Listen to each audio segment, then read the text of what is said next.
Usai disemayamkan dan disolatkan, jenazah Yodi Prabowo yang merupakan karyawan Metro TV yang ditemukan tewas mengenaskan Jumat siang kemarin dimakamkan di TPU Sandratek Rempoa, Kota Tangerang Selatan. Prosesi pemakaman diwarnai isak tangis dari keluarga, teman, dan juga sahabat almarhum.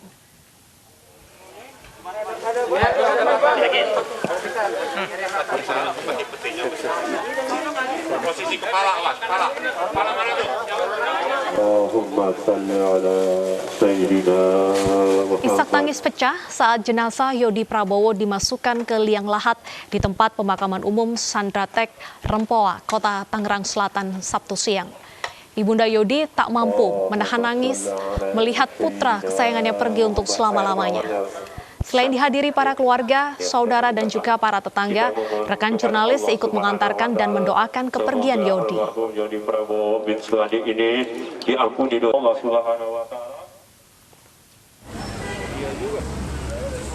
Sebelumnya, jenazah Yodi Prabowo ditemukan warga di pinggir tol Jor Jumat siang dengan kondisi tertelungkup dan masih menggunakan seragam serta helm.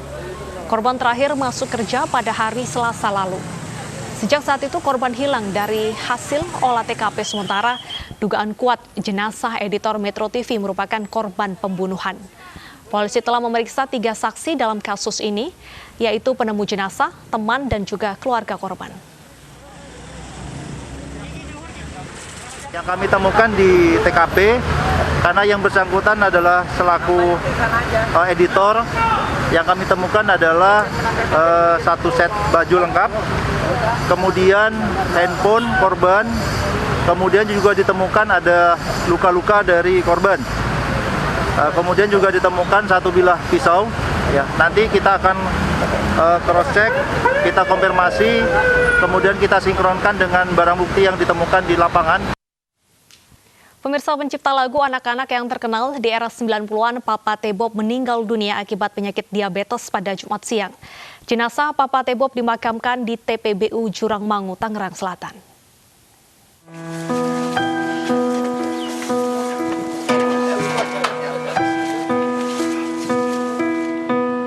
Kabar duka datang dari dunia musik tanah air. Pencipta lagu anak-anak yang terkenal di era 90-an, Papa T. Bob, meninggal dunia Jumat siang. Papa T. Bob meninggal dunia dalam perjalanan ke rumah sakit untuk menjalani perawatan.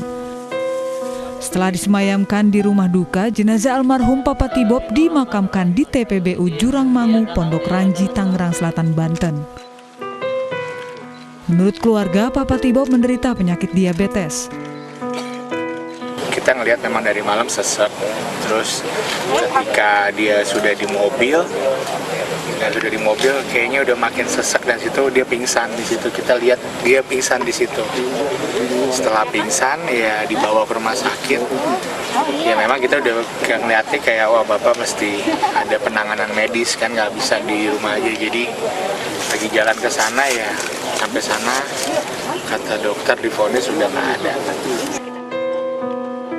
Kak Nunu, musisi yang juga sahabat Papa T. Bob ini sangat kehilangan sosok Papa T. Bob. Menurut Kak Nunu, Papa T. Bob adalah sosok jenius yang bisa menciptakan lagu anak yang bagus dan disukai anak-anak.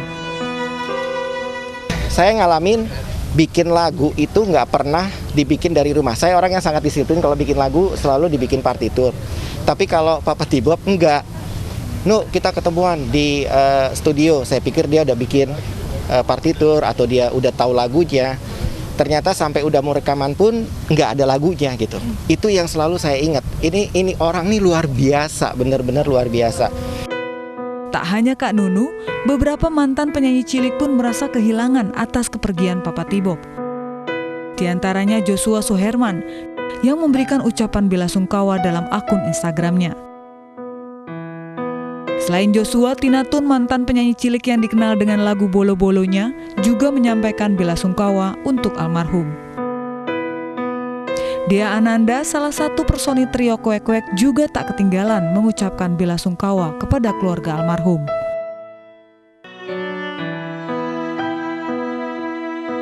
Selamat jalan Papa T. Bob, terima kasih sudah menciptakan lagu-lagu anak yang ceria sepanjang masa. Tim Liputan iNews melaporkan.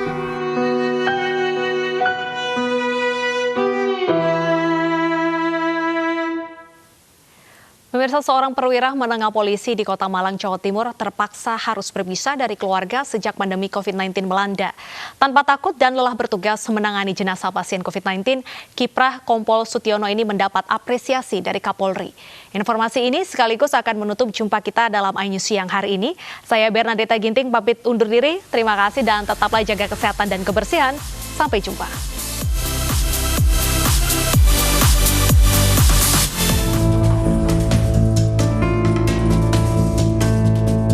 Lebih dari 3 bulan, pandemi COVID-19 menghantam dunia termasuk Indonesia. Banyaknya pasien yang meninggal menjadi tanggung jawab petugas kesehatan untuk memulasarakan dan menyelenggarakan pemakaman sesuai protokol kesehatan. Itulah yang menjadi tugas keseharian Kompol Sutiono, perwira Kasat Intelkam di Polresta Malang Kota. Ia memimpin tim relawan untuk menyelenggarakan pemakaman jenazah pasien COVID-19, mulai dari mensolati, memulasarakan, hingga memakamkan jenazah. Bahkan ia dan tim pernah memakamkan 8 jenazah dalam satu hari. Lebih dari 3 bulan jauh dari keluarga menjadi tantangan bagi pria yang kini dijuluki Kasat Pemakaman karena tugas dan tanggung jawabnya yang baru selama pandemi.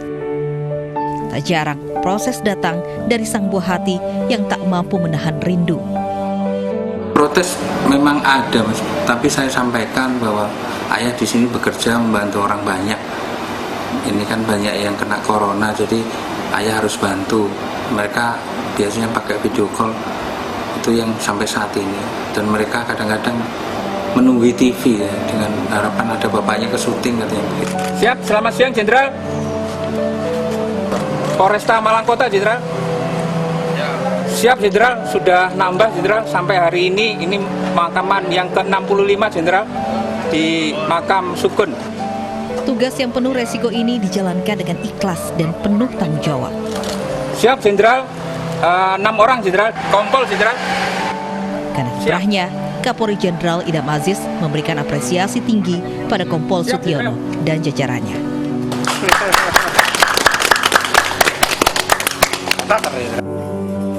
Entah sampai kapan pandemi COVID-19 ini akan berakhir. Meski menahan rindu pada keluarga serta mengabaikan penat letih, Kompol Sutiono dan tim siap bertugas untuk menyelenggarakan pemulasaran jenazah pasien COVID-19.